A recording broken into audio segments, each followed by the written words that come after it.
أعوذ بالله من الشيطان الرجيم بسم الله الرحمن الرحيم الحمد لله رب العالمين وصلى الله على محمد وآله الطاهرين واللعنة على أعدائهم أجمعين من الآن إلى قيام يوم الدين. Respected brothers and sisters, Assalamu alaikum wa rahmatullahi wa barakatuh. We were discussing the laws of janabah, the laws of ghusl janabah. And we discussed a few laws regarding this, and those things that are haram for a junub will be discussed in today's discussion. Now we have a few things that are unlawful for a junub. A junub is a person who is in the state of janabah, on whom it's obligatory to do that ghusl. So there are 5 things that are unlawful on a junub. A person, if he is in a state of janabah, it's unlawful for him to perform one of these 5 things that will be mentioned right now. Okay, the first thing that's haram, that's unlawful for a junub, is to touch the verses of the Holy Quran, as it was discussed in wudu. It's unlawful for this person to touch the verses of the Holy Quran, to touch the writing of any other verses of the Holy Quran. But as to picking up the Holy Quran in his hand, or to touch the borders, not the text, to touch the borders or the lines or the area between the 2 verses, this is permissible. One should not touch the verse of the Holy Quran. This is unlawful, this is haram. Alright, this person, if he touches this, will be regarded as a sinner. He has committed a sin if he does so. And similarly, touching the name of Allah subhanahu wa ta'ala. He should also not touch the name of Allah subhanahu wa ta'ala while being in the state of janabah. Okay, now similarly, as we discussed in wudu, here also in ghusl, they say that it's recommended that one does not touch the name of the ma'asumeen alayhimus salam as well. If the person is in the state of janabah, he should not touch the name of the ma'asumeen alayhimus salam. Okay, so this is regarding touching the holy names or the holy verses of the Quran. This is the first thing that's unlawful on a junub. The second thing is that a person, if he is in a state of janabah, it's unlawful for him to enter Masjidul Haram or Masjidul Nabi. Masjidul Haram is the mosque that is in Mecca, inside which Kaaba is located, right? And Masjidul Nabi is the mosque in Medina. So a person, if he is in a state of janabah, it's unlawful for this person to enter even a single step. He's not allowed to enter even a single step inside the holy mosque, which is Masjidul Haram or Masjidul Nabi. Similarly, it's not permissible for him to take something in his hand and keep it inside the mosque while he is outside the mosque, right? The person himself is standing outside and he keeps something inside the mosque. No, this is also not permissible. This is also not permissible. With regards to these 2 mosques, one is not allowed to enter them. One is not allowed to enter these 2 mosques, okay? So entering Masjid al-Haram and Masjid al-Nabi, alright? Even to the extent of entering from one door and exiting from the other is not allowed. Similarly,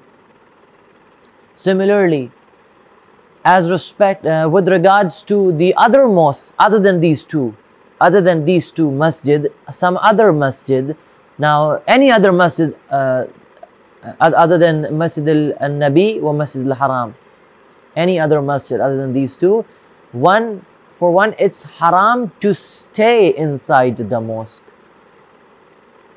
To stay inside the mosque. So this is the third thing. The first one is touching the holy verses of the Quran is unlawful. The second one is entering Masjidul Haram or Masjidul Nabi is prohibited. It's unlawful. The third one is any other mosque other than these 2. Any other mosque, it's unlawful to stay in it. But it's permissible that one enters from one gate and exits from the other. That means passes within the mosque from one place to the other. For example, there is a mosque and there is a road, and one door here is one door. Now, if someone wishes to go on this road with this route, it's permissible. If it's some mosque other than Masjid al-Nabi or Masjid al-Haram, so it's permissible for this person to enter from this gate and exit from the other one, exit from the other door. This is permissible. All right, but it's haram, it's unlawful to stay inside the mosque. So they say that staying in other mosques, and similarly based on obligatory precaution, staying inside the shrines of the infallible Imams alayhimus salam, this is also not permissible. On the basis of an obligatory precaution, one should not stay inside the mosque, inside the haram, inside the shrines of Ahlul Bayt alayhimus salam, the holy Imams, the 12 Imams. One should not stay inside their shrines. Okay, so this is the third thing. The fourth one is entering a mosque in order to keep something. As I said, as I discussed this earlier as well, that one enters the mosque. Why? Because he wants to keep something inside the mosque, or he wants to take something, pick something up from inside the mosque. This is also not permissible. Even if he's standing outside and he wants to keep something from outside, that means while the person is outside, he's keeping something inside the mosque. This is also not permissible. This is also not permissible for a junub. Someone who is junub, it's unlawful for him to do this. Okay. Now the fifth and the last thing that's haram, that's unlawful on a junub, is to recite one of the verses of the Quran, after which it's obligatory to prostrate. Now, as we know that there are 4 verses in the Quran that have an obligatory sajda. That means if someone recites or listens to these verses, it becomes obligatory on the person to do a sajda right then. Alright, one should do the sajda on reciting these 4 verses, or on listening to one of these 4 verses. These 4 verses are, first one is in the chapter Sajda, in Surah Al-Sajda. The second one is in Surah Al-Najm. The third one is Surah Al-Fussilat. Alright, Surah Fussilat. And the fourth one is in Al-Alaq, Surah Al-Alaq. These are the 4 verses. These are the 4 chapters. They have a verse in which it's obligatory to prostrate if someone listens to it or if someone recites it, right? So as far as a junub is concerned, it's haram, it's unlawful for this person who is junub to recite one of these verses of the Quran. It's haram for him to recite one of the verses of the Holy Quran on which there is an obligatory sajda. So what are the chapters? These chapters, they are 4. First one is Sajda, second one Fussilat, Najm, and Al-Alaq. As far as Sajda is concerned, it's verse 15, Surah 32, Surah number 32, and it's verse 15. And Fussilat is 41, verse 37. And as far as Najm is concerned, it's chapter 53, Surah 53, and verse 62. Similarly, Surah Al-Alaq, verse 19. So these are the verses that are haram, that are unlawful for a person who is junub to recite them. If he recites, he will be regarded as a sinner. Okay, so reciting any of the verses for which sajda is obligatory, this is also something that's unlawful for a junub. Now, the ghusl for janaba, as we discussed in wudu as well, that the ghusl for janaba, it becomes obligatory for things like prayers and all, right? So if the time of the prayers has entered, it becomes obligatory on the person to do the ghusl for janaba, the way it was obligatory to do wudu, right? But as far as any other thing, like what? Like if someone wants to do sajdatul sahv, sajdatay sahv, the 2 sajdas that are to fix a mistake, alright? So those 2 sajdas, it's not required for a person to do the ghusl for janaba. Or similarly, if someone wants to say salatul mayyit, There is a dead body in front of us and we want to and we want to say Salat al-Mayyit. It's not obligatory for someone who is junub to do the ghusl for janaba. While being in the state of janaba, he can say salat on a mayyit, he can say the prayers on a mayyit, or if someone wishes to say sajdatul shukr, a sajda for thanksgiving to Allah subhanahu wa ta'ala, this is also, it does not require for a person, for a junub person to do the ghusl for janaba and then complete the sajda of shukr. No, it's not obligatory. All right. So, and similarly for the verses that are obligatory on a person, on which sajda is obligatory, those verses also, with regards to those verses, one need not be in the state of tahara, in the state of, if a person is in a state of janaba, it's not obligatory on him to do the ghusl and then prostrate, but he can do in that condition as well, in that situation as well. So, but the ghusl, as I said, it becomes obligatory when the time of the prayers, it sets in. That's why he states in Mas'ala 356 that the ghusl for janaba is obligatory for obligatory prayers. So it becomes obligatory for what? For the obligatory prayers. Okay. Now, similarly, they say it's not necessary that at the time of performing ghusl, one makes the intention of performing the ghusl, an obligatory intention. But simply, if a person makes the intention of seeking nearness to Allah subhanahu wa ta'ala, that will be sufficient. That means at 12 noon, if someone wishes to do the ghusl for janaba, it's not obligatory that now the time of prayers has set in, now it has become obligatory on me to do the ghusl for janaba, so I'll be doing the ghusl with the intention of such obligation. No, this is not required, this is not necessary. But simply, if a person wishes to do the ghusl for janaba at any time, alright, what he needs to do is, he will say, I'm doing the ghusl for janaba qurbatan ilallah, to seek nearness to Allah subhanahu wa ta'ala, and that will be sufficient. It will be sufficient. So no other niyyah, no other intention is required. No other intention is required in such a case. Alright. Now, with regards to the type of ghusl, as we said that we have two types of ghusl, as we said that we have two types of wudu, similarly we've got two types of ghusl.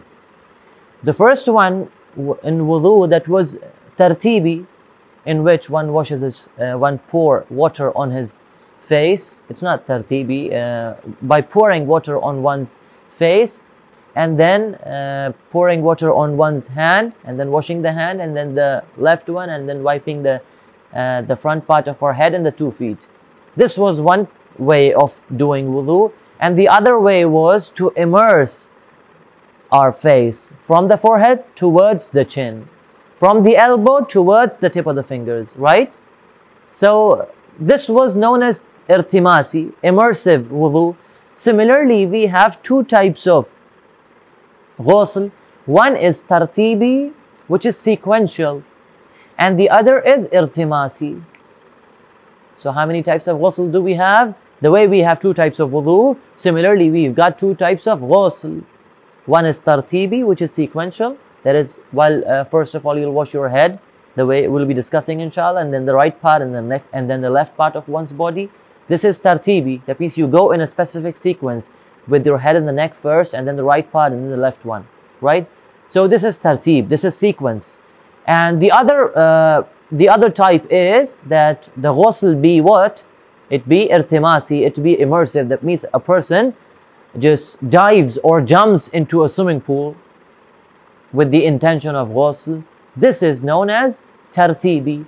So we've got two types of ghusl as well. So if one wishes to do any kind of ghusl, whether it be obligatory or mustahab, we'll be discussing the mustahab ghusls in the later part of our discussions, insha'Allah ta'ala.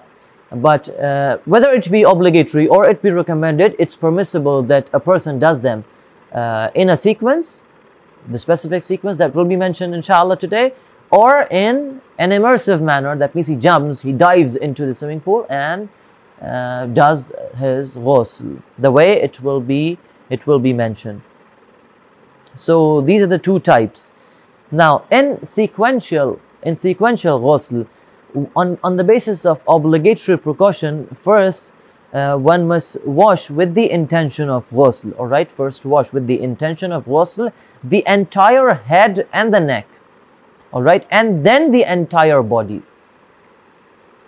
Okay, so, and it's better that the first a person first washes the right side of one's body in a sequential ghusl.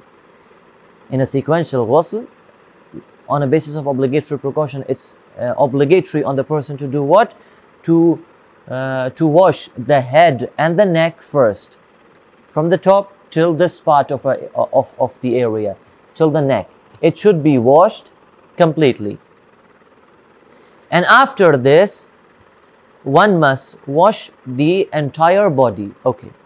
And it's better that one, now pay attention to this. They say it's what Ayatollah Sayyid Ali Husseini As-Sistani says, that it's better that one washes the right part first and then the left one.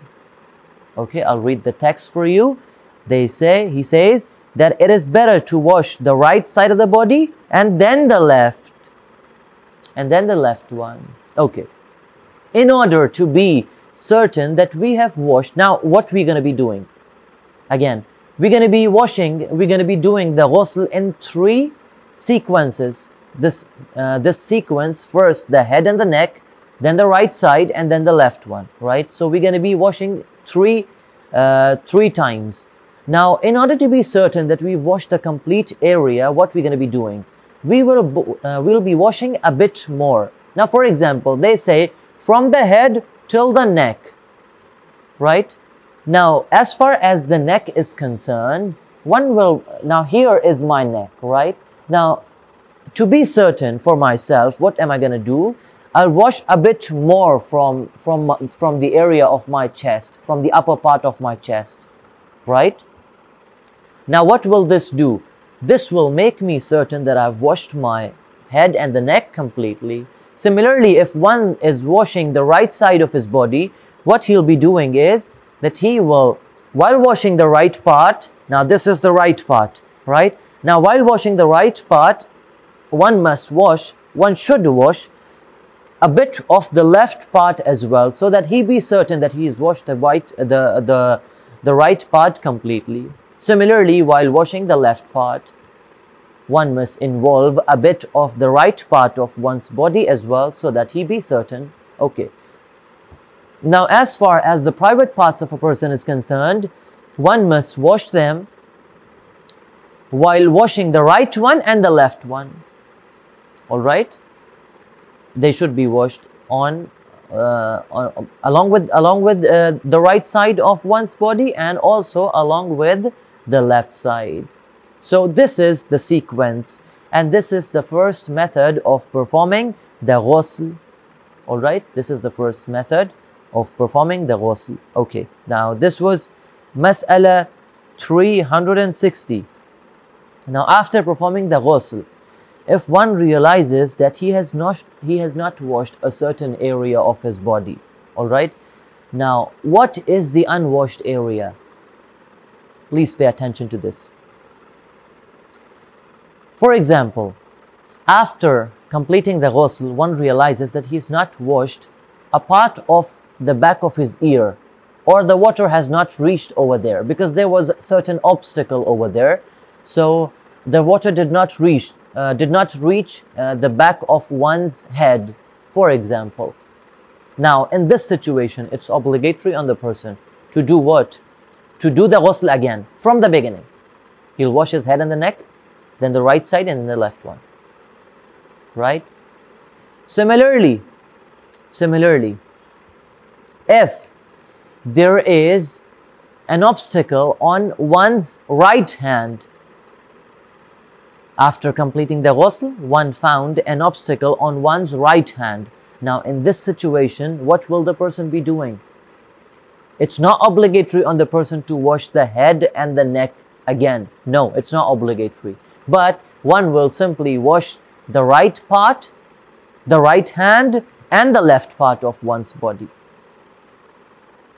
Similarly, if there is an obstacle on one's left hand, for example, take the example of this area.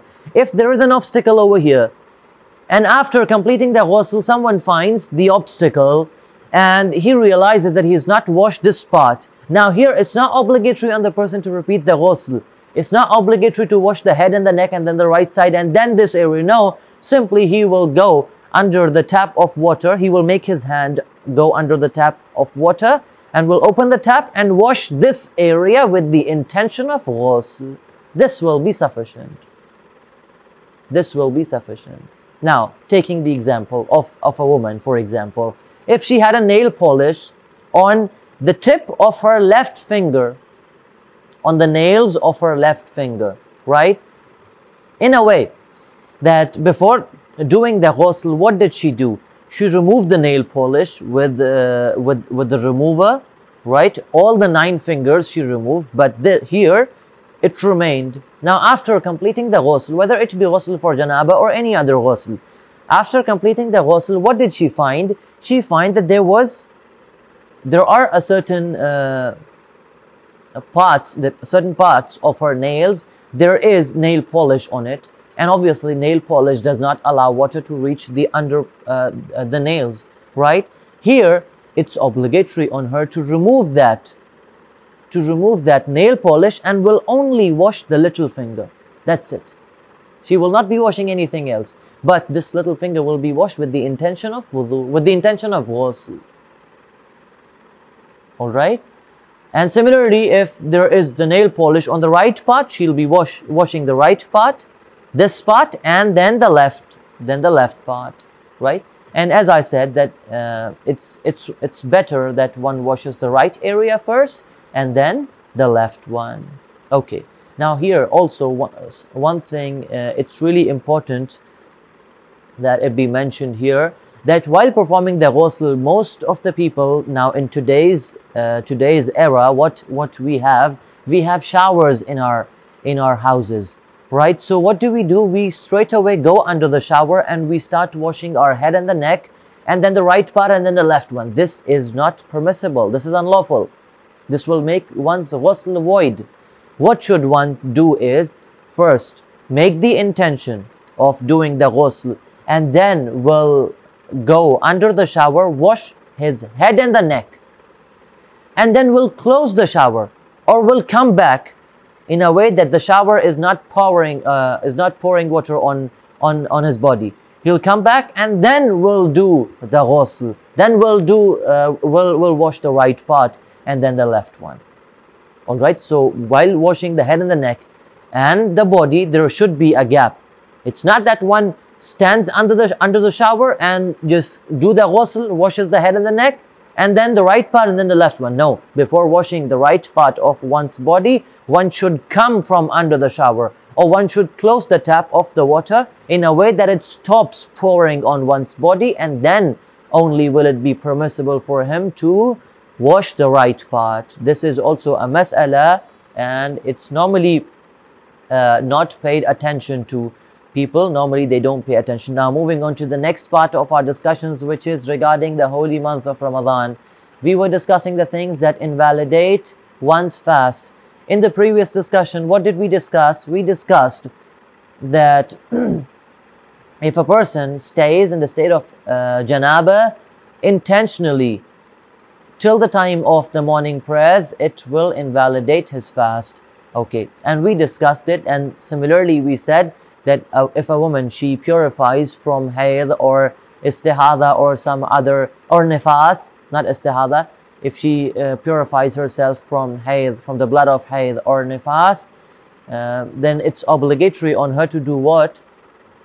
To do the ghusl before the morning prayers. Okay. Now the other thing that invalidates the prayers, that invalidates the fast is to apply liquid enema. Now what is applying liquid enema? Is an injection of water or other fluid into the large intestine by the means of one's rectum. This is applying liquid enema.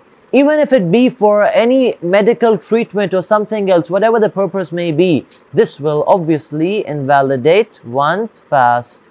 It will invalidate the fast. And the last thing that invalidates one's fast is to vomit. So if a person, now vomiting, not vomiting itself, listen to the mas'ala carefully, because here also there is a confusion, and people they ask a lot regarding this, that I was not feeling well and I vomited, and his vomiting was unintentional, and he deemed his fast to be invalidated. No, you're not gonna be deeming it as invalidated, but it will be your fast will be all right. They say that whenever a fasting person, he intentionally vomits, his fast becomes void. If he does that intentionally, and if it's not intentional, all right, if it's not deliberate, then obviously his fast will be in order. There is no need to do what? There is no need to deem it as being invalidated and then observing qada. All right. So, however, if he vomits unintentionally, there is no problem, and his fast it remains valid. Okay.